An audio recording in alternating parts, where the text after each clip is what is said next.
बिस्मिल्लाहिर्रहमानिर्रहीम। आज की बात में आज हम बात करेंगे, एक ब्राज़ीलियन राइटर हैं। तो हिस्ट्री की बात है तो बहुत बड़े राइटर हैं, दुनिया में बड़ा नाम है उनको, पाउलो कोएल्हो, COELHO। ब्राज़ीलियन हैं, तो लिरिक्स्ट हैं, पोएट हैं, मगर नाम उनका नावलिस्ट हैं। बहुत बड़ा नावल है उनका, दुनिया में मशहूर है, बहुत सी ज़बानों में ट्रांसलेट हुआ है, अल्केमिस्ट।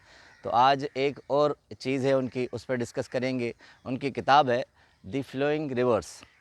फ्लोइंग रिवर्स में उनके मुख्तलिफ़ चैप्टर हैं। 218 पेजेस की किताब है। उन पे एक चैप्टर है कि golden eagle of Changez Khan, Changez Khan का सुनहरी उकाब। तो बहुत से राइटर हैं जिन्होंने चंगेज़ ख़ान के इस उकाब का ज़िक्र किया है। तो पाउलो कोएल्हो भी इसका ज़िक्र कर रहे हैं। तो आज हमारा टॉपिक है कि दोस्ती को अपनाएं, दोस्ती की अहमियत को जानिए। अक्सर ये होता है, इंसान की इंसान से दोस्ती होती है, कुछ गलत फहमियाँ होती हैं, मिसकंसेप्शन होती हैं, तो वो दोस्ती ख़त्म हो जाती है। इसी तरह इंसान और जानवरों की भी दोस्ती होती है, उसमें भी मुख्तलिफ़ मराइल आते हैं। तो उसके लिए एक गोल्डन एग्जांपल दे रहे हैं। तो एक पहले कोटेशन, एक कहावत है, हम चाहेंगे कि उसको ज़िक्र करें हम आपस में। तो कहावत है, कहते हैं कि मौसम फल मौसम का अच्छा होता है, मगर दोस्ती हर मौसम की अच्छी होती है। तो दोस्ती पे आज हमारा टॉपिक है। कहते हैं कि पाउलो कोएल्हो कहते हैं कि मेरा एक मर्तबा वस्ती काज़ाकिस्तान में जाना हुआ। तो वहाँ वसी और अरीज़ मैदान है। तो वहाँ मैदानों में मेरी बहुत से शिकारियों के साथ गुफ्तगू हुई। तो वहाँ मैंने देखा कि वो शिकारी जो है वो उकाब को एज़ अ वेपन, हथियार के तौर पर इस्तेमाल करते हैं। तो वहाँ ज़िक्र जो शिकारियों से चला, तो ये बात कहते हैं मुझे मालूम हुई। उसके बाद फिर मैंने किताबों से ढूंढी तो वहाँ मालूम हुआ। कहते हैं कि एक मर्तबा चंगेज़ ख़ान अपने साथियों के हमरा शिकार के लिए निकला। तो सब उनके जो साथी थे उनको मुख्तलिफ़ शिकार के हथियार थे, मगर चंगेज़ ख़ान का अपना बहुत पसंदीदा एक गोल्डन ईगल होता था, सुनहरी उकाब होता था, वो उनके साथ चलता था। तो कभी उनको हाथ, कभी कंधे पे, कभी उड़ता। कहते हैं कि गोल्डन ईगल या ईगल का मैं काम बता दूं कि आज के दौर में ऑटोमेटिक ड्रोन का जो काम होता है कि उकाब ऊपर आसमान पे जाता है और वहाँ शिकार को सर्च करता है ड्रोन की तरह, फिर आकर शिकारी को बताता है कि क्या करना है। तो कहते हैं कि 2 दिन शिकार पे लग गए, मगर साथियों और चंगेज़ ख़ान को कोई भी शिकार न मिला। तो आखिर थक हार कर, गर्मियों के दिन थे, वो दोपहर में आके अपने खेमा बस्ती में खेमाजन हो गए। कहते हैं खेमाजन जब हुए तो चंगेज़ ख़ान को एक खलिश होती थी, उसे दुश्मनों या कोई काम का एक टारगेट होता था तो उसे नींद नहीं आती थी। चिलचिलाती धूप थी, दोपहर का समा था, गर्मियाँ थी। तो चंगेज़ ख़ान सिर्फ अपने गोल्डन ईगल के साथ निकल पड़े और थोड़ा बहुत शिकारी का जो सामान था वो कंधे पे उन्होंने रखा। कहते हैं गर्मियों के दिन थे, जा रहे थे, तो चश्मे भी सूखे हुए थे, उनको दूर चलते हुए प्यास लगी। अब चंगेज़ ख़ान ने इधर-उधर देखना शुरू किया, मगर कहीं भी उनको चश्मा या पानी नहीं मिला। अब कहते हैं बहुत दूर जाते-जाते उन्हें पहाड़ियों के बीच से जैसे पानी निकलता है, चश्मे फूटते हैं, तो वहाँ से एक पानी की छोटी-सी धार निकलती हुई महसूस हुई। अब उन्होंने अपने सामान से प्याला जो पानी का था, वो वहाँ रखा, चश्मे के जहाँ से फूट रहे थे पहाड़ से पानी का एक धारा, वहाँ प्याला रखा।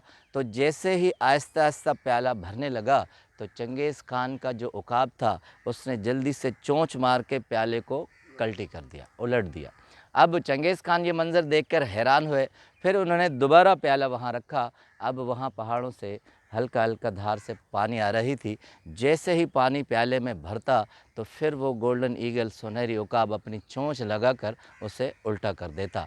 अब कहते हैं कि चंगेज़ ख़ान ने कहा, चूँकि तुम मेरे बहुत पसंदीदा उकाब हो, मगर इतना भी नहीं कि मेरी इज़्ज़त नफ्स को मजरूह करो, मेरी हतक के इज़्ज़त करो, बेइज़्ज़ती करो। फिर उन्होंने प्याला रखा, तो वही हरकत उकाब ने जब की, तो अब चंगेज़ ख़ान को गुस्सा आया। उन्होंने इधर-उधर देखा, उसने कहा, चलो तुम मेरे पसंदीदा हो, मैं तुम्हें छोड़ भी दूँ, मगर हो सके कोई और दूर से मुझे देख रहा हो और कहे कि दुनिया का इतना बड़ा सरदार, इतना बड़ा बादशाह और आका एक उकाब के हाथों शिकस्त खा रहा है, और वो उसे जिस तरह नचा रहा है, प्यासा रख रहा है, उकाब वही कर रहा है। अब जैसे ही पानी भरने लगा थोड़ा-सा, तो उकाब जैसे ही आया, चंगेज़ ख़ान ने अपनी तलवार निकाली और उकाब को मार दी। अब उकाब के 2 टुकड़े हो गए। अब कहते हैं जैसे ही 2 टुकड़े हो गए, तो पानी की धार जो फूट रही थी पहाड़ से, पत्थरों से, वो रुक गई। अब रुक गई तो चंगेज़ खान को बहुत तशवीश हुई। उसने प्याले को देखा, धार को देखा बंद थी और यहीं उसका सुनहरी पसंदीदा अकाब 2 टुकड़ों में मरा पड़ा था। अब वो ऊपर पहाड़ के गए हैं। जैसे ही ऊपर गए तो वहाँ चश्मा जो जारी था वो रुका हुआ था, पानी था और वहाँ इलाके का जहरीला सांप मरा पड़ा था। अब चंगेज़ खान ने ये मंज़र देख के हैरान रह गए कि पानी उसके अंदर से आ रहा है तो ज़ाहिरी बात है ये जहरीला पानी होगा। उकाब ऊपर से देख रहा था और चूँकि ये जहरीला था, मैं अगर पीता तो मर जाता। अब नीचे मलाल से उतरे हैं, अपने मकतूल उकाब को देख रहे हैं, उकाब को देख रहे हैं। उन्होंने दोनों हाथों से वो 2 टुकड़े उकाब के उठाए और अपने खैमा बस्ती में चल दिए। कहते हैं बड़े मलूल थे, शिकार का प्रोग्राम कैंसल हुआ, वो वापस गए। कहते हैं काफ़ी अरसे तक चंगेज़ खान को ये मलाल रहा और ये तारीख़ की किताबों में आता है कि जहाँ उनकी अपनी रिहाइश थी, जहाँ उनकी जुरिस्डिक्शन थी, सल्तनत थी, वहाँ उन्होंने बहुत बड़ा उसी शबीह का सोने का उकाब बनवाया और उसके 2 पर हवा में फ़िज़ा में लहराए और उस पे 2 कोटेशन बड़ी शानदार लिखी।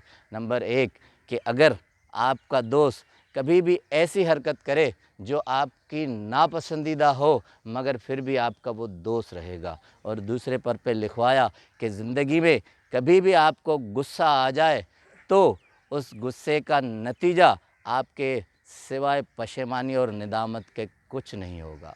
तो कहने का मकसद कि दोस्त अगर ज़िंदगी में आपके साथ कुछ भी कर ले, जब तक आप परख न रखें, उसे जांचें नहीं, तो एक परसेप्शन के साथ नतीजा अक्स न करें, वरना नतीजा ये होगा कि चंगेज़ खान के पसंदीदा उकाब की तरह आपकी दोस्ती के भी 2 टुकड़े हो जाएंगे। आपका बहुत बहुत शुक्रिया।